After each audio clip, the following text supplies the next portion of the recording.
بسم اللہ الرحمن الرحیم وبہ نستعین۔ مشاہدین کرام، حضرات خواتین، السلام علیکم ورحمۃ اللہ وبرکاتہ۔ آج 24ویں تراویح یعنی سورۃ الحدید سے سورۃ الممتحنہ کے اختتام تک کا خلاصہ پیش کیا جاتا ہے۔ سورۃ الحدید مدنی سورت ہے۔ انفاق فی سبیل اللہ کی تلقین اس کا موضوع ہے۔ جو مضامین اس میں بیان کیے گئے ہیں وہ یہ ہیں۔ نمبر 1، ایمان کا لازمی تقاضا ہے کہ آدمی راہ خدا میں مال خرچ کرنے سے پہلو تہی نہ کرے۔ نمبر 2، خدا کی راہ میں جان و مال کی قربانی دینا اگرچہ ہر حال میں قابل قدر ہے، مگر اسلام کے ضعف کی حالت میں اس کو سربلند کرنے کے لیے جان و مال کی قربانی دینا اس کی غلبے کی حالت میں قربانی دینے سے زیادہ افضل، قابل قدر اور زیادہ اجر کا باعث ہے۔ نمبر 3، راہ حق میں جو مال بھی صرف کیا جائے وہ اللہ کے ذمے قرض ہے، اور اللہ اسے نہ صرف کئی گنا بڑا چڑھا کر دے گا بلکہ اپنی طرف سے مزید اجر بھی عطا کرے گا۔ نمبر 4، آخرت میں نور انہی اہل ایمان کو نصیب ہوگا جنہوں نے راہ خدا میں اپنا مال خرچ کیا ہو۔ رہے وہ منافق جو دنیا میں اپنے ہی مفاد کو دیکھتے رہے، آخرت میں ان کو مؤمنوں سے الگ کر دیا جائے گا، نور سے وہ محروم ہوں گے اور ان کا حشر کافروں کے ساتھ ہوگا۔ نمبر 5، مسلمانوں کو ان اہل کتاب کی طرح نہ ہو جانا چاہیے جن کے دل زمانہ دراز کی غفلتوں سے پتھر ہو گئے ہیں۔ وہ مومن ہی کیا جس کا دل خدا کے ذکر سے نہ پگھلے اور اس کی نازل کردہ حق کے آگے نہ جھکے۔ نمبر 6، اللہ کے نزدیک صدیق اور شہید صرف وہ اہل ایمان ہیں جو اپنا مال کسی جذبہ ریا کے بغیر صدق دل سے اس کی راہ میں صرف کرتے ہیں۔ نمبر 7، دنیا کی زندگی محض چند روز کی بہار اور ایک متاع غرور ہے۔ یہاں کی آرائش و زیبائش، یہاں کا دھن دولت جس میں لوگ ایک دوسرے سے بڑھ جانے کی کوششیں کرتے ہیں، سب کچھ ناپائیدار ہے۔ پائیدار زندگی دراصل آخرت کی زندگی ہے۔ تمہیں ایک دوسرے سے آگے نکلنے کی کوشش کرنی ہے تو یہ کوشش جنت کی طرف دوڑنے میں صرف کرو۔ نمبر 8، دنیا میں راحت اور مصیبت جو بھی آتی ہے اللہ کے پہلے سے لکھے ہوئے فیصلے کے مطابق آتی ہے۔ مومن کا کردار یہ ہونا چاہیے کہ مصیبت آئے تو ہمت نہ ہار بیٹھے اور راحت آئے تو اترا نہ جائے۔ نمبر 9، اللہ نے اپنے رسول کھلی نشانیوں اور کتاب اور میزان عدل کے ساتھ بھیجے ہیں تاکہ لوگ انصاف پر قائم ہوں، اور لوہا بھی اتارا ہے تاکہ حق قائم کرنے اور باطل کا سر نیچا کرنے کے لیے طاقت استعمال کی جائے۔ اس طرح اللہ یہ دیکھنا چاہتا ہے کہ انسانوں میں سے کون لوگ ایسے ہیں جو اس کے دین کی حمایت و نصرت کے لیے اٹھ کھڑے ہوں اور اس کی خاطر جان لڑا دیں۔ نمبر 10، اللہ کی طرف سے پہلے انبیاء آتے رہے جن کی دعوت سے کچھ لوگ راہ راست پر آئے اور اکثر فاسق بنے رہے۔ پھر حضرت عیسیٰ علیہ السلام آئے جن کی تعلیم سے لوگوں میں بہت سی اخلاقی خوبیاں پیدا ہوئی، مگر ان کی امت نے رہبانیت کی بدعت اختیار کر لی۔ اب محمد صلی اللہ علیہ وسلم کو اللہ نے بھیجا ہے۔ جو لوگ آپ پر ایمان لائیں گے اللہ ان کو اپنی رحمت کا دوہرا حصہ عطا کرے گا اور انہیں سیدھی راہ دکھانے والا نور عطا کرے گا۔ اہل کتاب خواہ اپنے آپ کو اللہ کے فضل کا ٹھیکیدار سمجھتے رہیں، مگر اس کا فضل اس کے اپنے ہاتھ اور اختیار میں ہے، جسے چاہے اپنے فضل سے نواز دے۔ سورۃ المجادلہ مدنی سورت ہے۔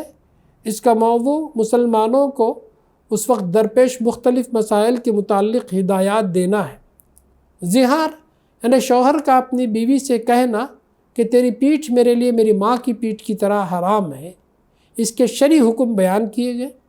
مسلمانوں کو سخت تنبیہ کہ اسلام کے بعد جاہلیت کے طریقوں پر قائم رہنا، اللہ کی مقرر کی ہوئی حدوں کو توڑنا قطعی طور پر ایمان کے خلاف حرکت ہے، جس کی سزا دنیا میں سخت ذلت و رسوائی اور آخرت میں سخت باس پرس ہے۔ منافقین کی اس روش پر سخت گرفت کہ وہ آپس میں خفیہ سرگوشیاں کر کے طرح طرح کے شرارتوں کے منصوبے بناتے تھے، اور یہودیوں کی طرح نبی صلی اللہ علیہ وسلم کو ایسے طریقے سے سلام کرتے تھے جس سے دعا کے بجائے بددعا کا پہلو نکلتا تھا۔ مسلمانوں کو تسلی کہ یہ سرگوشیاں تمہارا کچھ نہ بگاڑ سکیں گی، اور یہ اخلاقی تعلیم کہ سچے اہل ایمان کا کام گناہ، ظلم و زیادتی اور رسول کی نافرمانی کے لیے سرگوشیاں کرنا نہیں ہے۔ وہ اگر آپس میں بیٹھ کر تخلیہ میں بھی کوئی بات کرے تو وہ نیکی اور تقوی کی بات ہونی چاہیے۔ مسلمانوں کو مجلسی تہذیب کے کچھ آداب سکھائے گئے اور بعض معاشرتی عیوب کو دور کرنے کی ہدایت دی گئی۔ پھر آخر میں مسلم معاشرے کے لوگوں کو، جن میں مخلص اہل ایمان اور منافقین اور مذبذبین سب ملے جلے تھے، بالکل دو ٹک طریقے سے بتایا گیا کہ دین میں آدمی کے مخلص ہونے کا معیار کیا ہے۔ ایک قسم کے مسلمان وہ ہیں جو اسلام کے دشمنوں سے دوستی رکھتے ہیں اور اپنے مفاد کی خاطر دین سے غداری کرنے میں کوئی تأمل نہیں کرتے۔ دوسری قسم کے مسلمان وہ ہیں جو اللہ کے دین کے معاملے میں کسی اور کا لحاظ تو درکنار، خود اپنے باپ، بھائی، اولاد اور خاندان تک کی پرواہ نہیں کرتے۔ اللہ نے صاف فرما دیا کہ پہلی قسم کے لوگ شیطان کی پارٹی کے ہیں اور خسارہ اٹھانے والے ہیں، اور دوسری قسم کے لوگ اللہ کی پارٹی کے لوگ ہیں اور یہی فلاح پانے والے ہیں۔ سورۃ الحشر مدنی سورت ہے۔ بنی نذیر پر تبصرہ اس کا موضوع ہے۔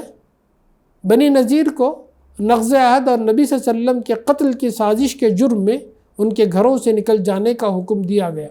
پہلے تو وہ اس کی تعمیل پر راضی ہو گئے، لیکن بعد میں اپنے بعض حلیفوں کی شہ مل جانے سے وہ اکڑ گئے۔ بالآخر حضور صلی اللہ علیہ وسلم نے فوج کشی کی اور ان کو جلاوطن ہونے پر مجبور ہونا پڑا۔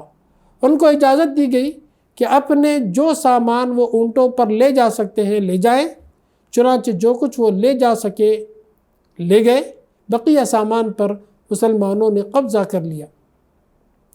ابتدائی آیات میں دنیا کو اس انجام سے عبرت دلائی گئی ہے۔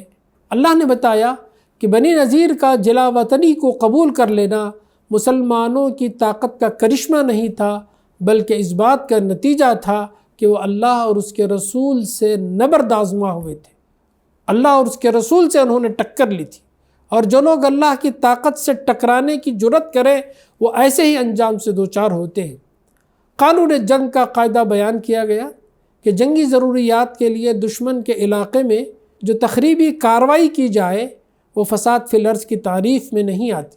مزید یہ کہ ان ممالک کی زمینوں اور جائیدادوں کا بندوبست کس طرح کیا جائے جو جنگ یا صلح کے نتیجے میں اسلامی حکومت کے زیر نگی آئے۔ خاتمے پر مسلمانوں کو عام طور پر اور منافقین کو خاص طور پر تنبیہ کہ ہر وقت آخرت کو یاد رکھو، ان لوگوں کی طرح نہ ہو جاؤ جو خدا کو بھلا کر اپنے مقصد وجود اور اپنے انجام سے غافل ہو بیٹھے ہیں۔ دوزخ والوں اور جنت والوں میں بڑا فرق ہوگا۔ آسمان و زمین کی کامیابی صرف اہل جنت کا حصہ ہوگی۔ قرآن وہ چیز ہے جو کسی پہاڑ پر بھی اتارا جاتا تو وہ خشیت الہی سے پاش پاش ہو جاتا۔ اگر تمہارے دل اس کا اثر قبول نہیں کر رہے ہیں تو قصور قرآن کا نہیں ہے، بلکہ تمہارے دلوں کا قصور ہے کہ وہ پتھروں سے زیادہ سخت ہو گئے ہیں۔ سورۃ الممتحنہ مدنی سورت ہے۔ اس سورت کے 3 حصے ہیں۔ نمبر یہ، حضرت حاطب بن نبی بلتع کے اس فعل پر سخت گرفت کی گئی ہے کہ انہوں نے محض اپنے اہل و عیال کو بچانے کی خاطر رسول اللہ صلی اللہ علیہ وسلم کے ایک نہایت اہم جنگی راز سے دشمنوں کو خبردار کرنے کی کوشش کی تھی، جسے اگر بروقت ناکام نہ کر دیا گیا ہوتا تو فتح مکہ کے موقع پر بڑا کشت خون ہوتا۔ اللہ تعالیٰ نے تمام اہل ایمان کو یہ تعلیم دی ہے کہ کسی مومن کو کسی حال میں اور کسی غرض کے لیے بھی اسلام کے دشمن کافروں کے ساتھ محبت اور دوستی کا تعلق نہ رکھنا چاہیے، اور کوئی ایسا کام نہ کرنا چاہیے جو کفر و اسلام کی کشمکش میں کفار کے لیے مفید ہو۔ البتہ جو کافر اسلام اور مسلمانوں کے خلاف عملاً دشمنی اور ایذا رسانی کا برتاؤ نہ کر رہے ہوں، ان کے ساتھ احسان کا رویہ اختیار کرنے میں کوئی مضائقہ نہیں ہے۔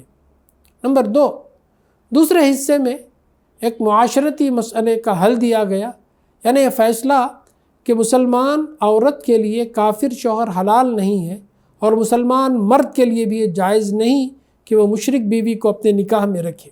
نمبر 3، رسول اللہ صلی اللہ علیہ وسلم کو ہدایت فرمائی گئی کہ جو عورتیں اسلام قبول کریں ان سے آپ ان بڑی بڑی برائیوں سے بچنے کا اور بھلائی کے تمام طریقوں کی پیروی کا عہد لیں۔ آخر میں مسلمانوں کو تنبیہ کہ نہ یہود سے دوستی بڑھاؤ نہ کفار سے، ان دونوں کا حشر ایک ہی ہے۔ بارک اللہ لنا ولکم فی القرآن العظیم ونفعنا وإیاکم بالآیات والذکر الحکیم وآخر دعوانا ان الحمد للہ رب العالمین۔ السلام علیکم ورحمۃ اللہ وبرکاتہ۔